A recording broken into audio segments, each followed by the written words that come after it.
On my 28th birthday, my phone stayed silent. No call from my mom, no quick text from my dad, not even a lazy Facebook post from my family. Just another workday in Manhattan, another reminder that in my parents' eyes, I was the responsible one who didn't need attention, praise, or apparently, a happy birthday.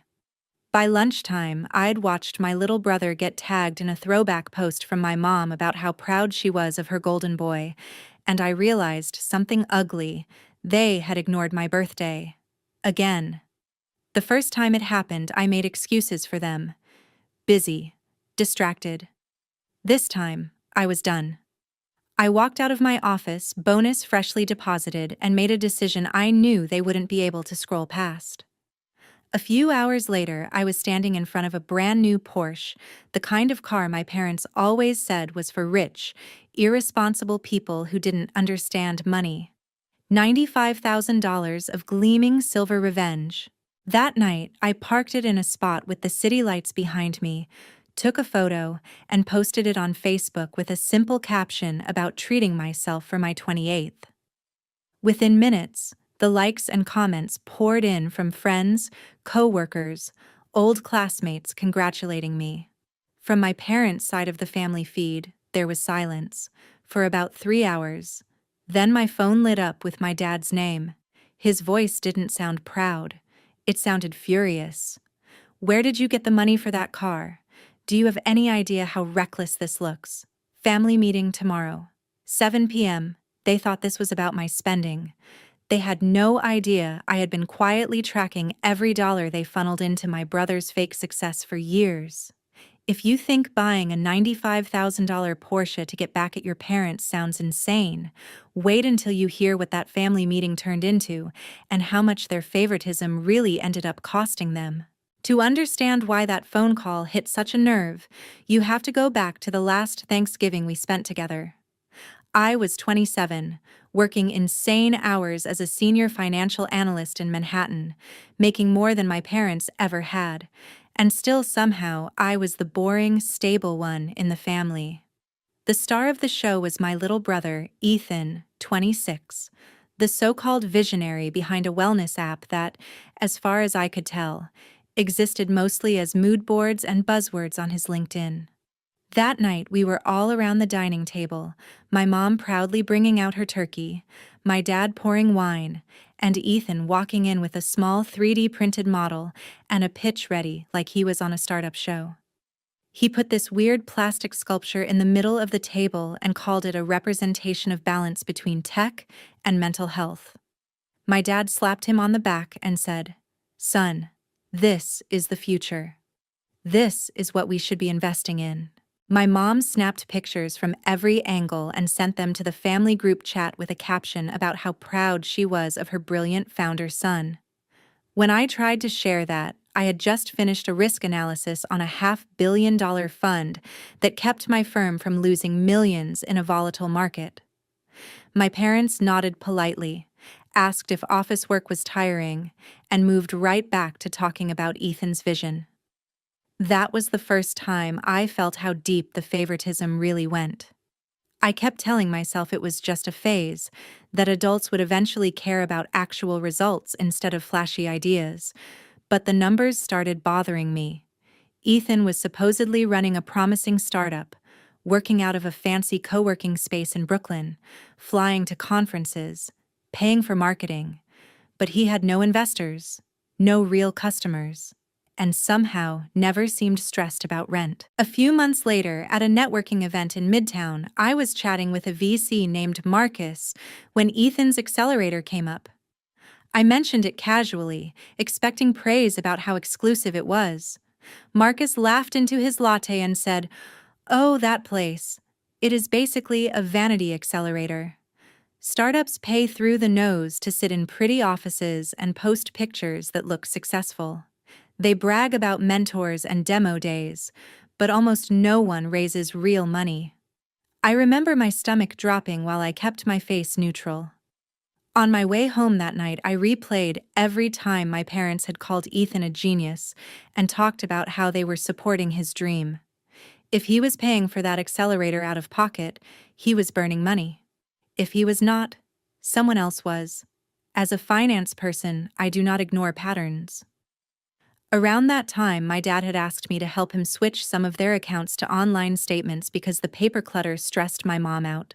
That meant I knew exactly which bank he used and how their transfers showed up. I did not need passwords to put together a picture. I watched amounts and timing. I noticed regular transfers hitting Ethan's account on the first of every month, always the same weird number, $2,200. That felt specific, not random. I built a spreadsheet, because of course I did. $2,200 every month for 24 months. $52,800 in total, just in direct transfers labeled living support and business expenses. Then there was what Ethan bragged about publicly. He posted about his apartment in Brooklyn Heights, the wellness founder lifestyle, the marketing campaigns, the conferences. I did some back-of-the-envelope math on rent in his area, the accelerator fee Marcus mentioned, the trips he took. Roughly $92,000 of family money had gone into this dream in 3 years. $92,000 poured into an app that, from what I could see, had maybe $1,000 in total revenue and no paying users beyond a couple of friends. Meanwhile, 2 years earlier, when I had asked to borrow $20,000 for a down payment on a small apartment in Queens, my parents had told me it was better for my character if I did it alone. They said I was the responsible one, that I didn't need help. I took that, swallowed the hurt, and worked 60-hour weeks until I could afford that down payment myself. Seeing those transfers laid out in neat rows on my screen was like being punched in the chest in slow motion. They had not just forgotten my birthday, they had built an entire financial system around my brother's fantasy and left me completely out of the equation. I did not explode. I did what I always do. I collected data. I documented everything. I built a quiet, airtight case in a folder on my laptop. By the time I bought that Porsche and my dad demanded a family meeting, I already knew exactly how deep their favoritism ran and exactly how much it had cost. The crazy part is, the plan to buy the Porsche did not start from some impulsive fantasy. It started like everything else in my life does, with a spreadsheet and a number on my pay stub. 2 weeks before that Facebook post, the bonus from the $500 million fund I had helped save finally hit my account. $80,000. After taxes, after deductions, still more than my parents' annual income when I was a kid. I remember staring at the number on my screen in my Manhattan apartment, feeling this weird mix of pride and bitterness. I had done this. No one had co-signed. No one had floated me. No one had believed in me the way they believed in Ethan. And yet, here I was, the one person in the family who could drop 5 figures without asking anyone for help. The day after my silent birthday, I met my coworker and unofficial mentor, Lisa, at a small coffee shop near Wall Street. Lisa is one of those women who looks like she stepped out of a finance magazine feature. Sharp blazer, sharper eyes, immigrant parents, zero tolerance for bullshit. She had been the first person I ever told about the bank transfers, the accelerator, the $92,000 hole my parents had dug to keep my brother's dream on life support. When I told her they had forgotten my birthday again while wiring him another monthly transfer, she set her coffee down and just stared at me for a second. "So let me get this straight," she said. "They refused to lend you 20 grand for a real asset but have sent over $90,000 to subsidize a fake founder lifestyle and a vanity accelerator. And now they are mad that you bought a car with your own bonus." When she put it that way, it sounded insane. I laughed, but it was that tight, angry kind of laugh that does not feel good. "I do not want to just yell at them," I said. "Yelling never works. They just call me dramatic and go back to worshiping him. I want them to actually see it." Lisa nodded slowly, like she was weighing a trade. "Then make sure they cannot ignore you. Something visible. something they cannot explain away as luck or coincidence. She leaned in. You know what rich, irresponsible people who do not understand money buy, according to your parents, a Porsche. The word landed in my chest like a challenge. It was stupid and symbolic, and completely logical at the same time. We pulled up some dealer apps, checked my credit, ran numbers like we were modeling a new portfolio. I could pay off my existing small car loan, put 60 or 65,000 down, finance the rest at a low rate, and my monthly payment would still be comfortable on my salary. It would be a flex, but not a reckless one.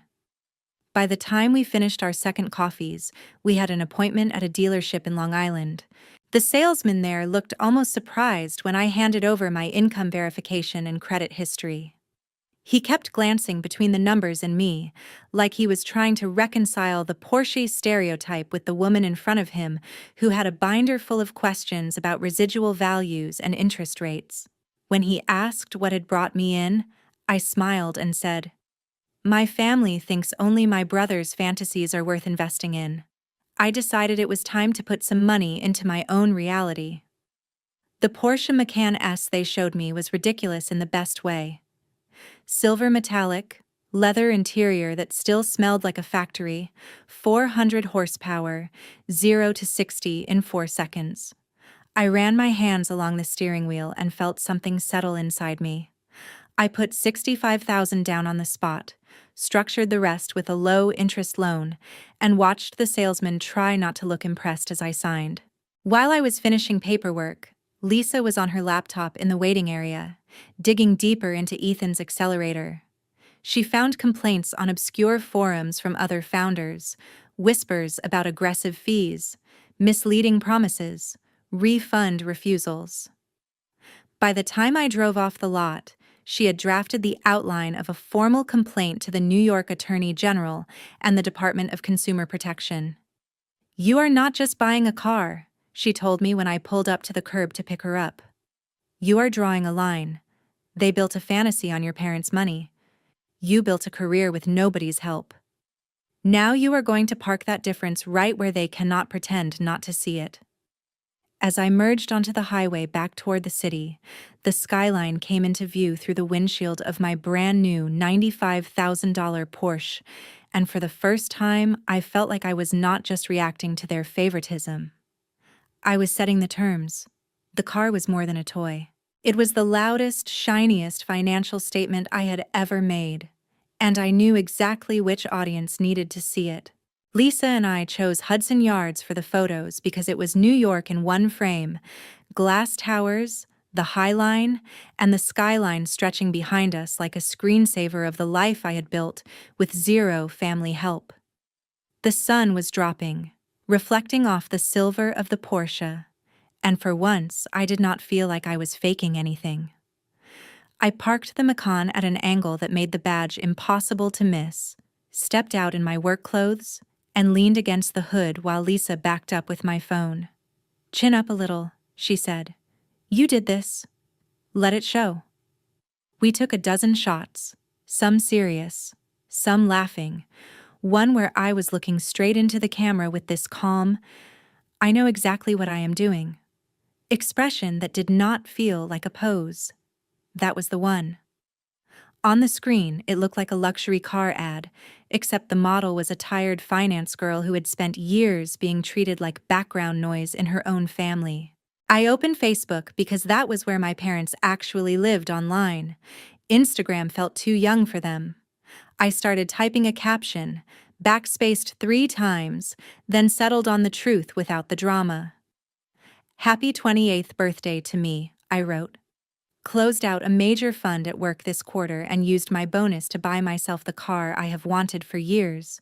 No sponsors, no investors, just a lot of late nights and spreadsheets." Hit post. For a moment, nothing happened. Then the notification started. Old college friends, coworkers, even my old boss from my first job all piled into the comments. "Proud of you. This is what hard work looks like. That thing is gorgeous." One guy from my department joked about needing a ride to the office now. I smiled at the screen, thinking how strange it was that the people who actually saw my effort every day celebrated me more than the people who raised me. I checked the list of viewers. My mom had seen the post. So had my dad. No likes, no comment, no call. Lisa glanced over my shoulder. "Give them time," she said dryly. "They are probably doing the math."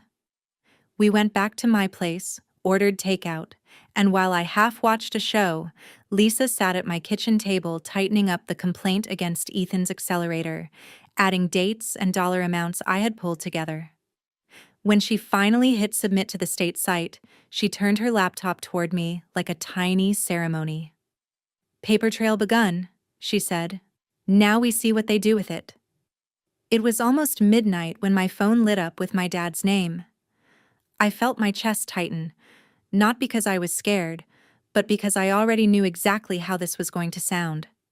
I put it on speaker and set it on the table so Lisa could hear. "Emily," he said, not bothering with hello, "where did you get the money for that car?" His tone was not curious.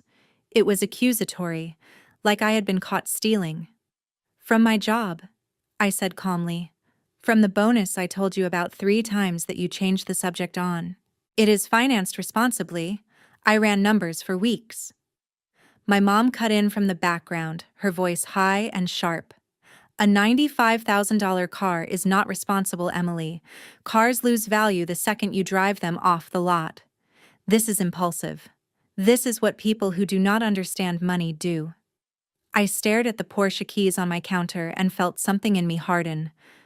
"Less impulsive," I said slowly, "than sending $92,000 over 3 years to prop up a startup that makes $1,000 a year in revenue." There was a long silence.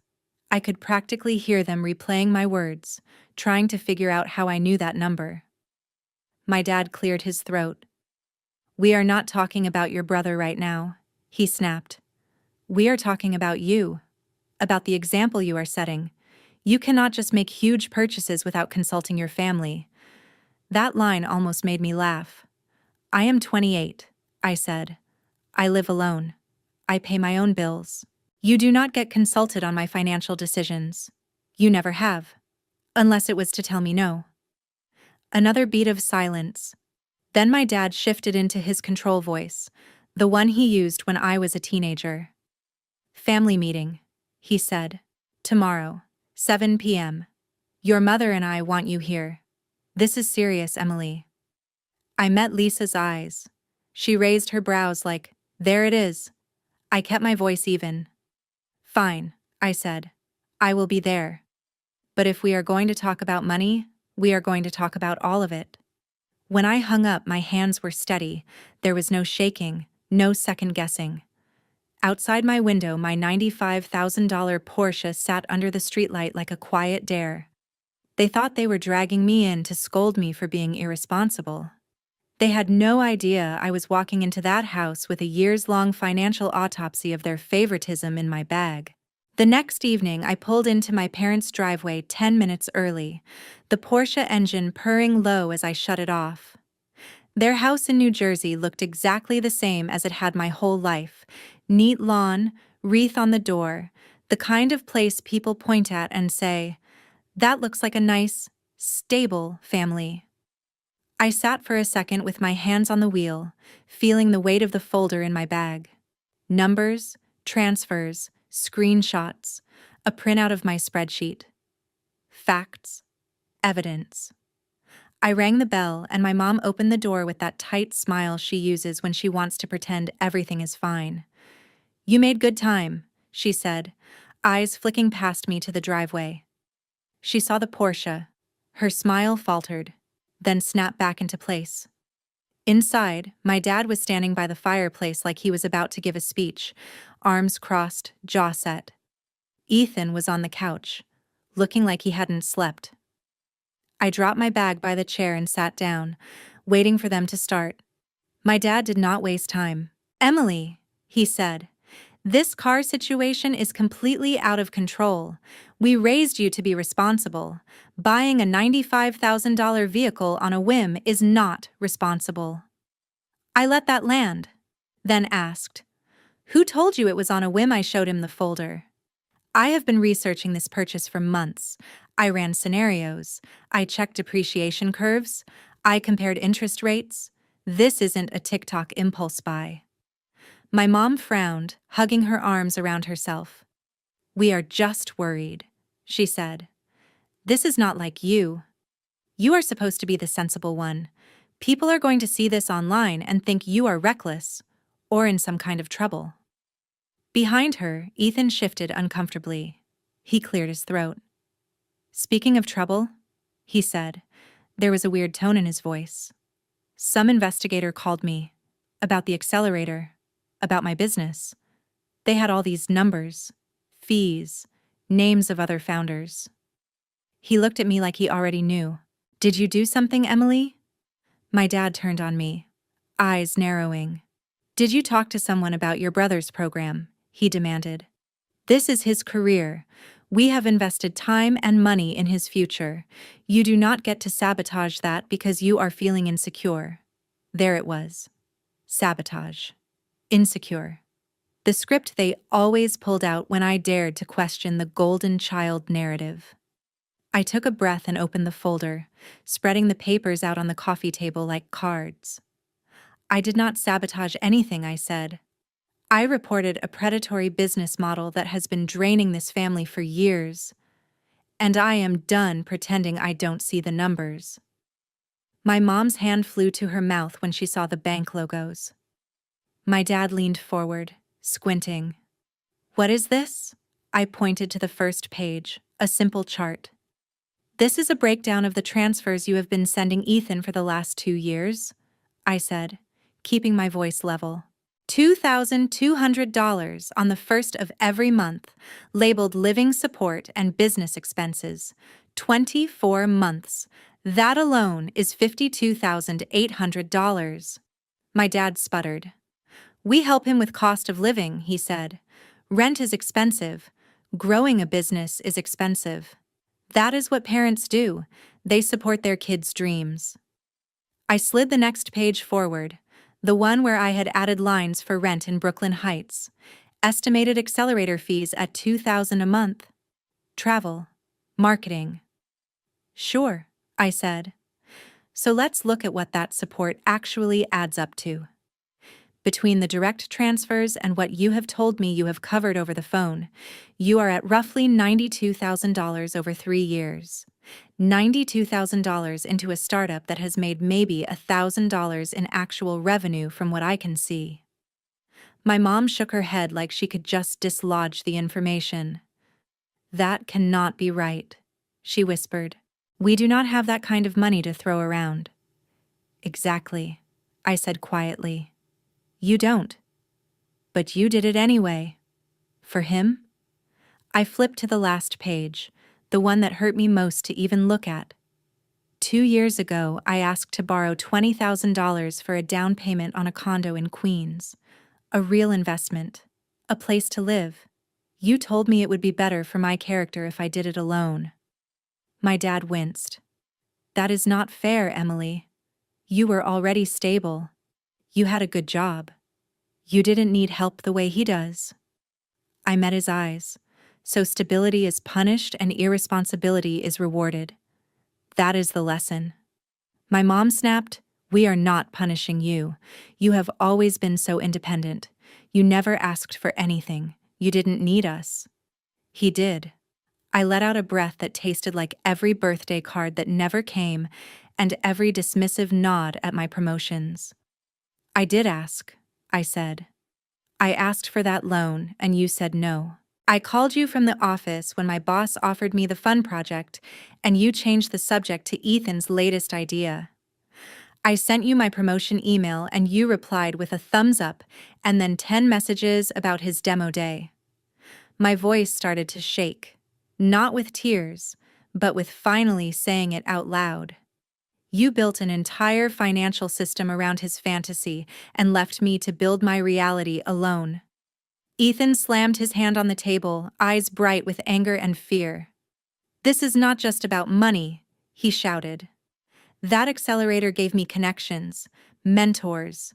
They told us we were on the verge of a big round before this stupid investigation. You ruined everything because you are jealous. I turned to him. Do you know what a vanity accelerator is, Ethan? They make you pay for the illusion of progress, and you dragged mom and dad into it as your personal investors. If anyone ruined anything, it is the people who sold you that dream and the people who refused to look at the fine print.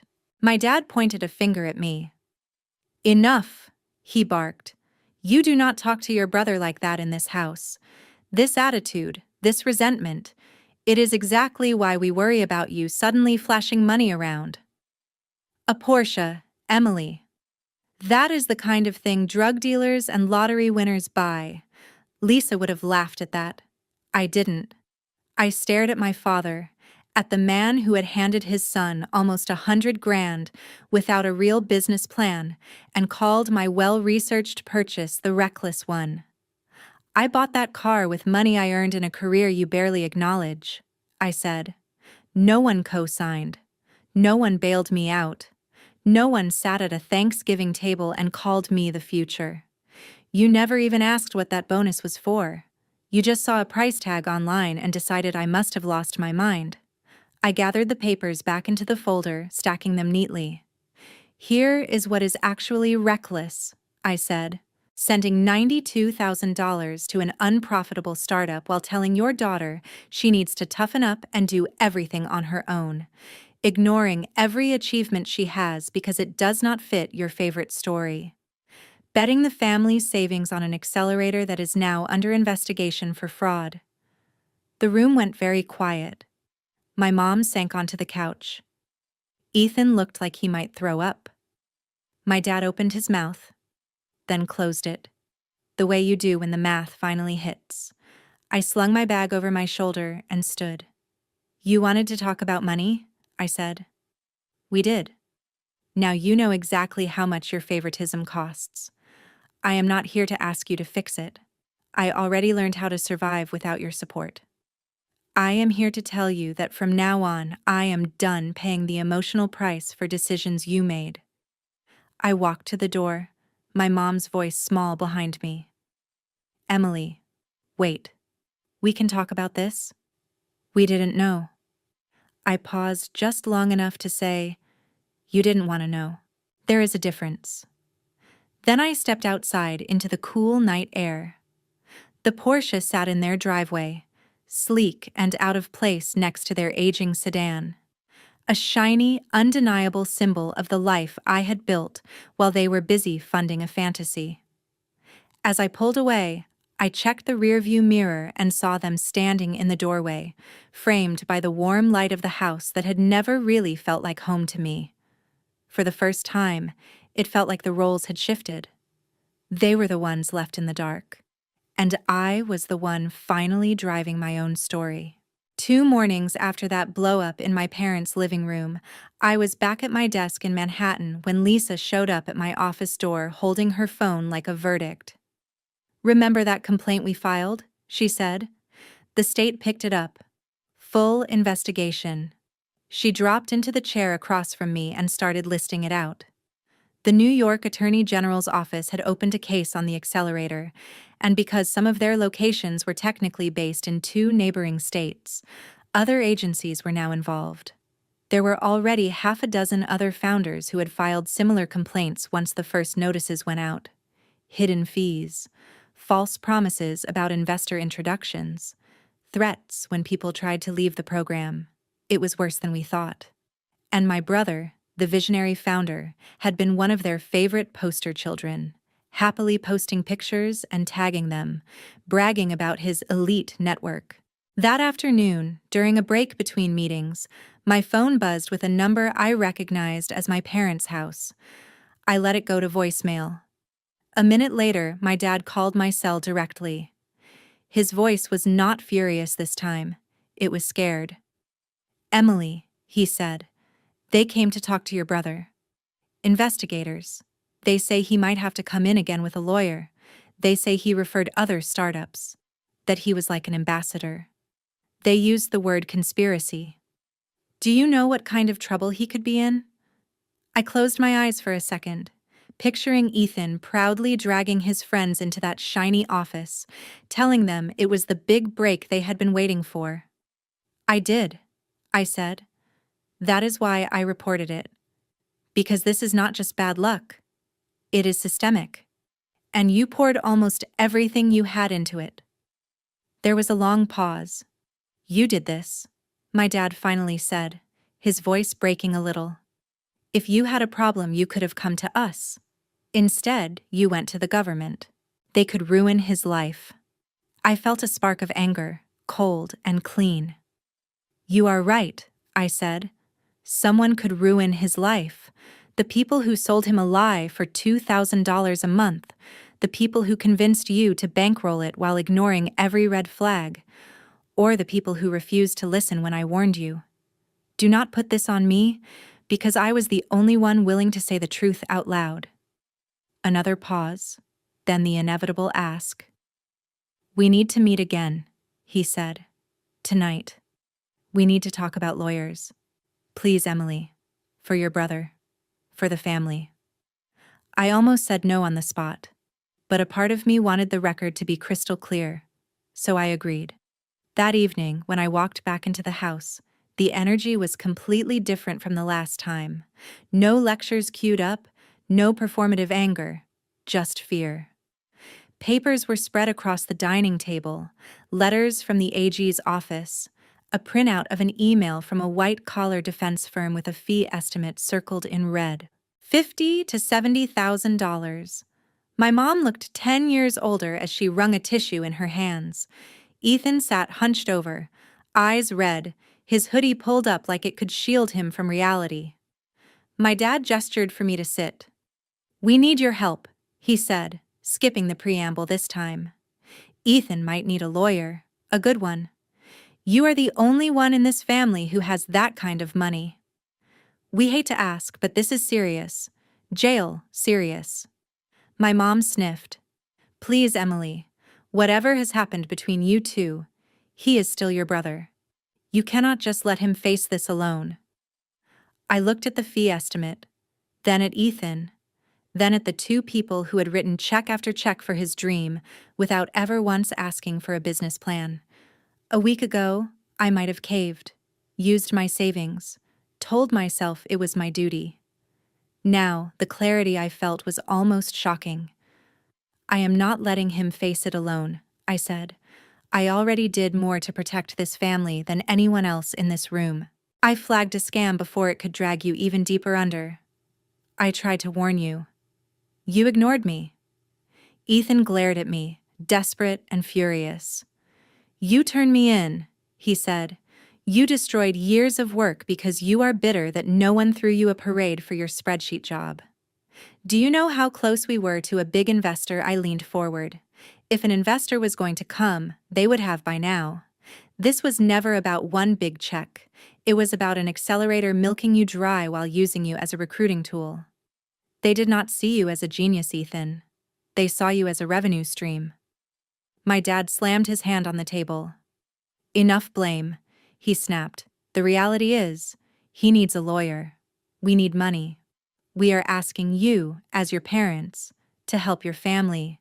You bought a $95,000 car. You clearly have money. You can do this." My chest went tight at the way he framed it, like my success existed primarily as a safety net for their bad bets. I shook my head slowly. "I worked for that car," I said. "Every dollar. I also worked for the savings I have for my future, for a better place to live, for retirement. I am not going to drain that to bail out a situation you created by refusing to question a fairy tale." My mom whispered, "How can you be so cold, Emily? He is your brother." I thought of every time I had been called cold for setting boundaries, every time my calm made them more uncomfortable than my tears ever did. "I am not cold," I said quietly. "I am finally done setting myself on fire to keep this family warm. You chose to gamble on an image. You chose to send him money every month instead of helping me with a down payment that would have actually built equity. You chose to ignore me when I pointed out the problems. Those choices have consequences. You do not get to reroute the bill to me now. Ethan sank back, shaking his head. "They are going to ruin me," he muttered. I looked at him and, for a second, I did feel a flicker of sympathy, of not enough to erase everything, but enough to tell the truth. "You are not ruined," I said. "You are being forced to live in reality for the first time. Get a real job. Pay your own rent. Hire a public defender if you cannot afford a private one. Learn something from this." My dad stood up, as if height could change my mind. "So that is it," he said. "You are just going to walk away." I stood too, my chair scraping softly against the hardwood. "No," I said. "I walked away a long time ago. You just did not notice until I parked a Porsche in your driveway." I picked up my bag and glanced at the pile of papers on the table. "You wanted him to be treated like an adult founder," I added. "This is what adulthood looks like. Actions, consequences, accountability." As I left, my mom started to cry in earnest. My dad said my name once, like a question. Ethan stared at the table. Outside, the air felt cooler than it had on my way in. The Porsche started with a low growl, steady and familiar. Driving away this time did not feel like an escape. It felt like the end of a test I had been taking my whole life, one where the answer key had finally been rewritten in my favor. 2 years later, I pulled the same silver Porsche into a different driveway, this time in front of a glass and steel building in downtown Manhattan, with my firm's logo on it and my new title etched on my keycard: Vice President of Risk and Portfolio Strategy. The girl who once got her achievements brushed off at the Thanksgiving table now sat in rooms where people actually listened when she spoke. I had moved out of my starter condo in Queens into a place that looked out over the East River, paid for with a second, much larger bonus and equity that I had negotiated myself. No cosigners, no quiet resentment, just work and results. The accelerator did not survive the investigation. Within a year of that first complaint, the state forced them to shut down. Their founders were charged with fraud, and a handful of other things I do not pretend to fully understand, but I do know they will not be selling false hope to anyone else for a while. The headlines were small, buried in the business section, but I screenshotted them anyway and saved them in the same folder where I had kept my original spreadsheet. A quiet, private reminder that I had been right to trust what the numbers were screaming at me. Ethan did not go to prison, but he did not walk away untouched either.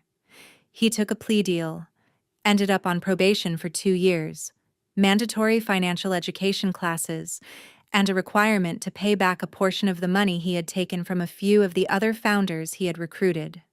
The judge called it a wake-up call. For once, I agreed with some authority figure in his life.